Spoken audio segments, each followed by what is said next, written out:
and so many hours, so many TMs, so many senseless battles, and pinatas, and so many hours of waiting for pinatas. And then there's this Twilight Princess, and so dark and sad, and all alone, all by myself, Toka, and Tiny Tank. Adam!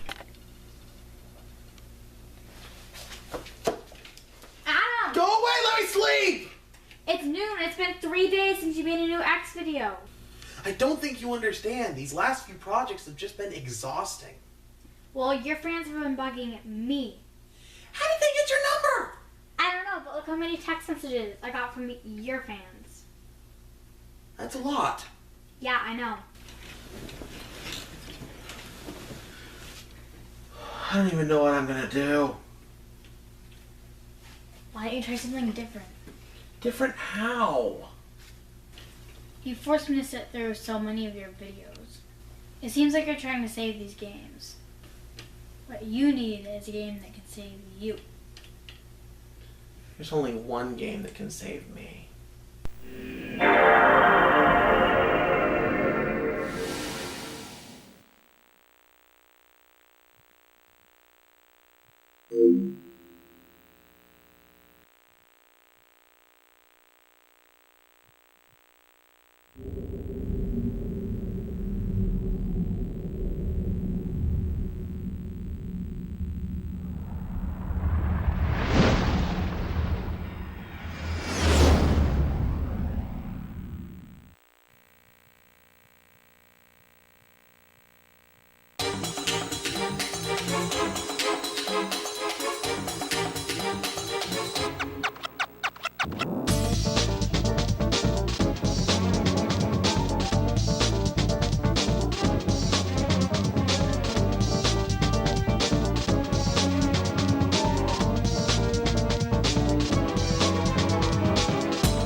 There you have it, fellow enlightened gamers.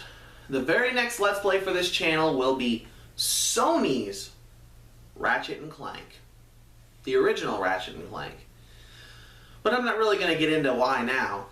Basically, after Pokemon Blue, that game was just physically exhausting. To catch every single Pokemon, collect every single TM, defeat every single trainer. If you haven't seen that yet, I would recommend it because it was an unforgettable journey.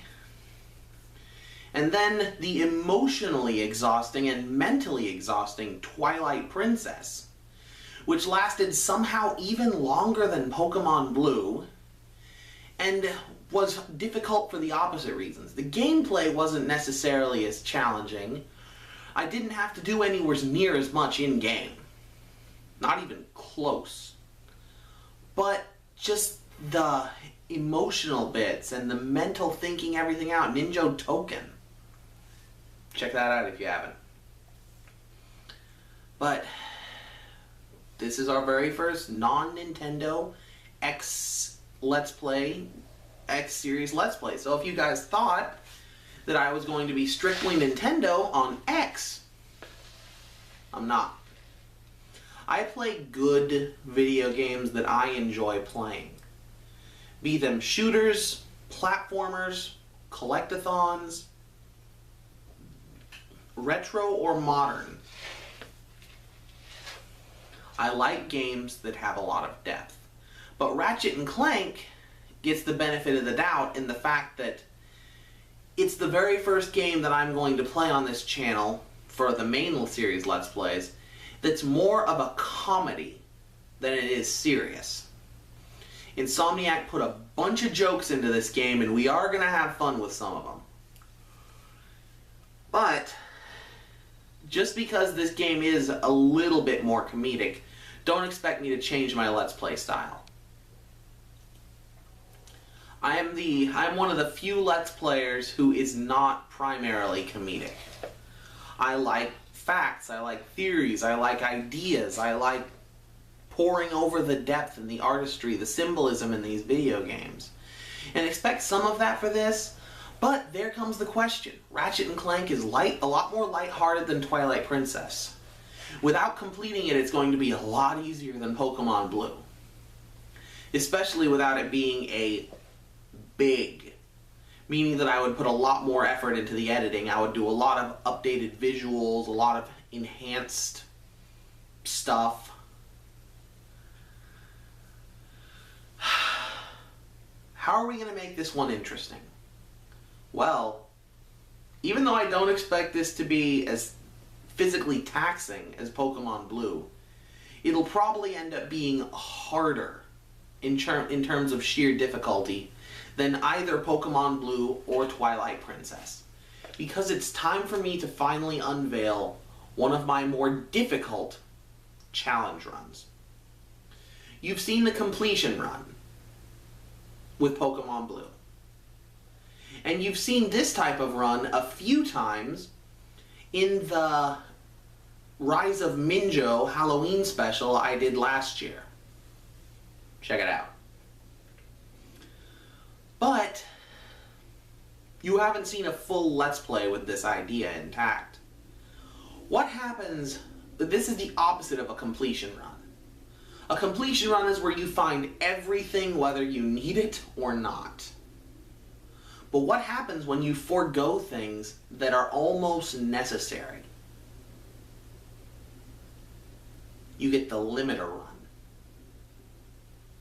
A limiter run can come in 3 different difficulties as far as I'm concerned. Slight limiter, which, knowing that they do it or not, almost all Let's Players do this to some degree in their videos.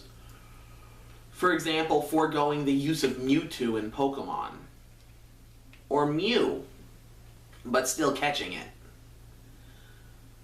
The second is the moderate limiter run.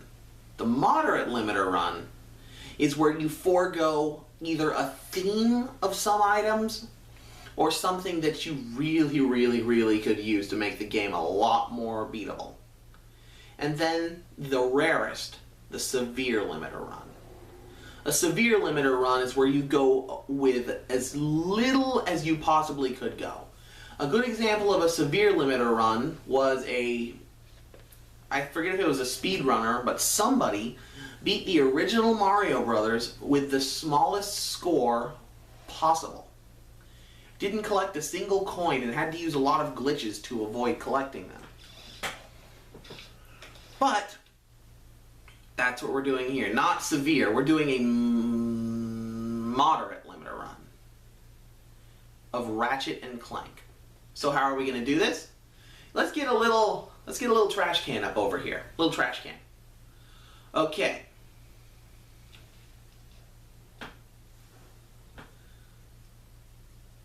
This is the Rhino. This is the strongest gun in the game. In the trash.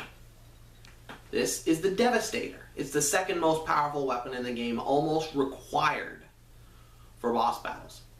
Throw it in the trash. This is the Visibomb gun. It's one of the most useful guns, and it's probably the third or fourth most powerful weapon. Throw it in the trash. And you know what? As long as we're throwing out all the explosive weapons, goodbye Mine Glove. I forgot in this segment, also, I will not be using the Glove of Doom weapon, as it is technically an explosive, and I also won't be using Giant Clank's wrist missile launchers.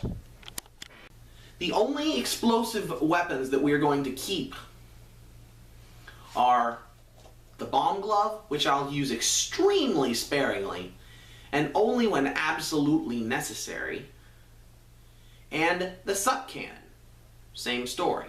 That's because you have to have at least one explosive weapon in order to finish the game. And I'm pretty sure it's the Suck Cannon. Everything else is fair game.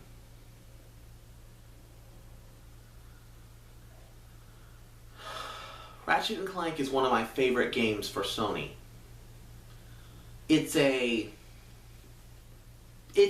as an individual game, there isn't a whole lot of character growth or development, but as a series, there's a lot of depth. And that's what I really like about this game, is that so many video games just forget their ancestral roots, forget where they came from. Ratchet and Clank, at least for the first 3 games, doesn't do that. I can't speak for any of the others, and, well, the PSP games were truly awful in that regard, and in gameplay, and in a lot of other ways. We don't speak of them. But Ratchet and Clank will be our very first non-Nintendo X-Series Let's Play.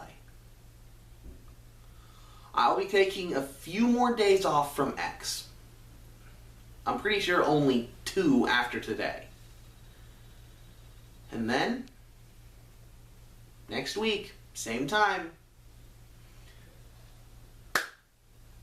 the era of Ratchet and Clank begins. And until then, as always, stay enlightened.